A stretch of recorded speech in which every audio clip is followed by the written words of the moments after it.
Good morning, friends. Thank you so much for coming and spending some time with me today.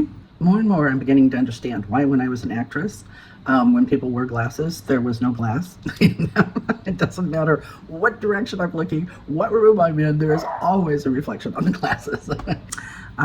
Today, we made breakfast sandwiches.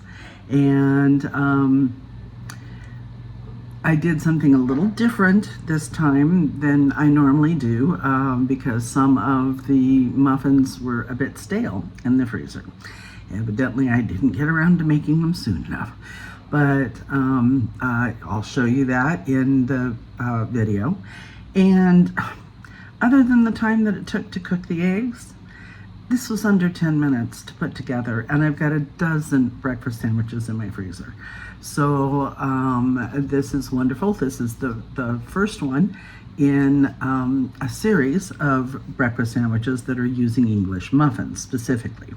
So this one is the first one, and I have done the work on the second one already, and the third one is going to take me a little bit longer to come up with, and you'll see why when we get there. So let's go to our little intro montage, and we'll get right into it.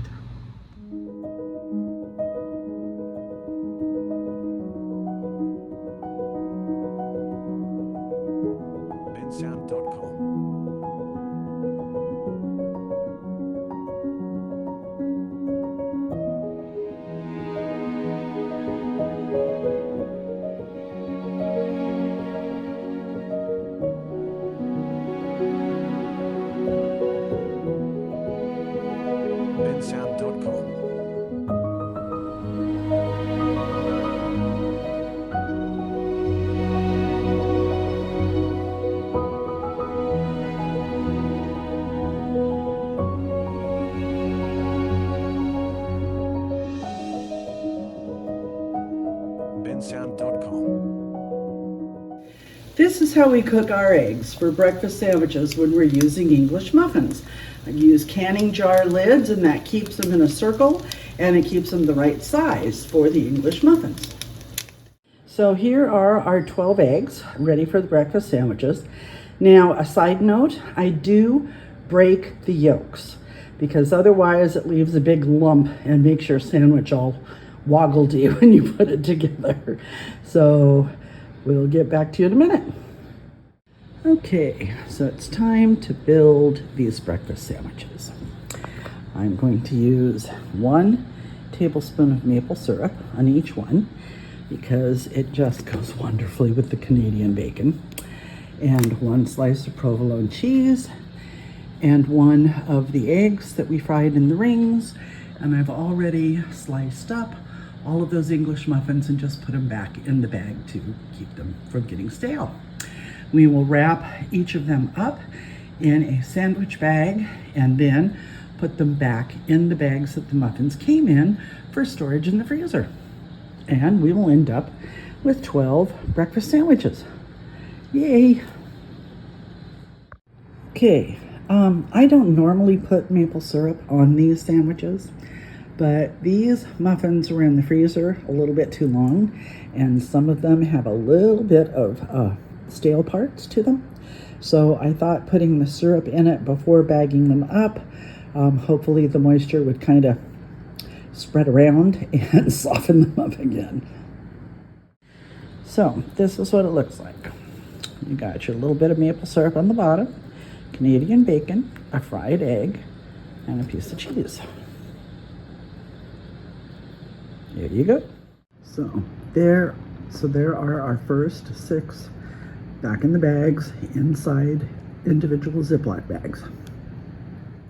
And in just a few minutes, we have a dozen breakfast sandwiches ready to go into the deep freeze. Okay, so there you have it. Now, the reason we're doing 3 of these videos is we made all of these with regular English muffins, but I don't really eat a lot of white bread.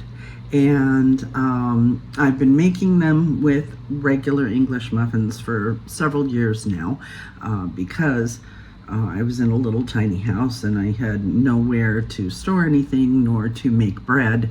The kitchen was tiny, tiny. And there were a lot of problems with that house. It was just very difficult living there for 3 years. So now that I'm in a place where I can spread out a little bit, I'm back into bread making. So the second one, the next video in this little series, is going to be breakfast sandwiches with 3 different types of English muffins. I'm going to be using sourdough, I'm going to be using whole wheat, and I'm going to be using a multigrain English muffin and trying them to see what I like the best, because I used to bake my own English muffins, and I just want to see what, maybe my tastes have changed. It's been 20 years, so I'm going to test them out and see what I like the best, what freezes and all of that the best to produce the best product. So the next one will be up soon, and it will include those 3 different types of English muffins and the taste tests that we do. And the reason the third one is going to take a little bit longer is because I'm just getting back into bread making, and I think it might take me a little while before I branch into that and actually make the English muffins. So the third video will be on making a healthier English muffin from scratch.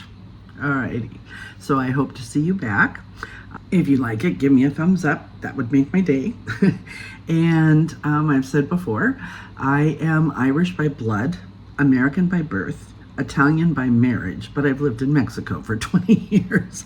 So I'm definitely a worldwide kind of girl. And I would just love to see where this goes and where you are. So shoot me a comment and tell me, where you're watching this from. I feel like I want to put a big map up on the wall and put little push pins, in each location, but I'm kind of a nerd. So if you like what you see, please click the subscribe button. That would help me out a lot. And I will be producing a video every Saturday, a full video, and at least a short every Wednesday. Now, we may do more videos than that, but we will not do less. I will have at least that much. Being handicapped, it is kind of limiting because it's difficult for me to work very much. But if I'm having a good week, or it's right after I got back from Nogales and I got a bunch of new toys to play with or something, I could easily make more. So thank you so much for being here. I love it. And I hope that this helps you. These muffins went together so quickly. And I wanted to tell you also, the experiment with putting the maple syrup on, I was hoping that the maple syrup being in the muffin for a long period of time, because it's in the freezer and then you're defrosting it in the fridge, hopefully. You don't have to, but if you have the time, it does work a little bit better. I was hoping that maple syrup would kind of rehydrate the part of the bread that was stale. So in each case, whether it was the top or the bottom that was stale, I put the syrup on the part that was dry. And it worked beautifully. Now, I do have diabetes. It's very slight. My doctor doesn't think I'll be on diabetic medicine forever, for example. But I definitely have to watch my sugar intake. I'm allowed to have dessert once a week, according to my doctor. So I definitely would not make them this way normally, because that would be my once a week dessert. But maple syrup does have a lower glycemic index than sugar does. So at least it's better for me than sugar. but I will encourage my son to eat the maple sugar ones so that I'm not tempted to because maple is one of my favorite flavors. In fact, when we go grocery shopping, my most common sweet is I buy 2 maple donuts. And when we get done grocery shopping, I sit in the car while my son is loading the groceries in the car, and I eat my 2 maple donuts, and that's my dessert for the week. So maple flavoring is, I love it. So I'm going to be sorely tempted to eat these, and I did eat one of them, obviously, or I wouldn't be able to report back to you to tell you what it was like. So that's it for today, and again, thank you much. I'm so glad you're here. Alrighty, I'll see you next time. Toodles.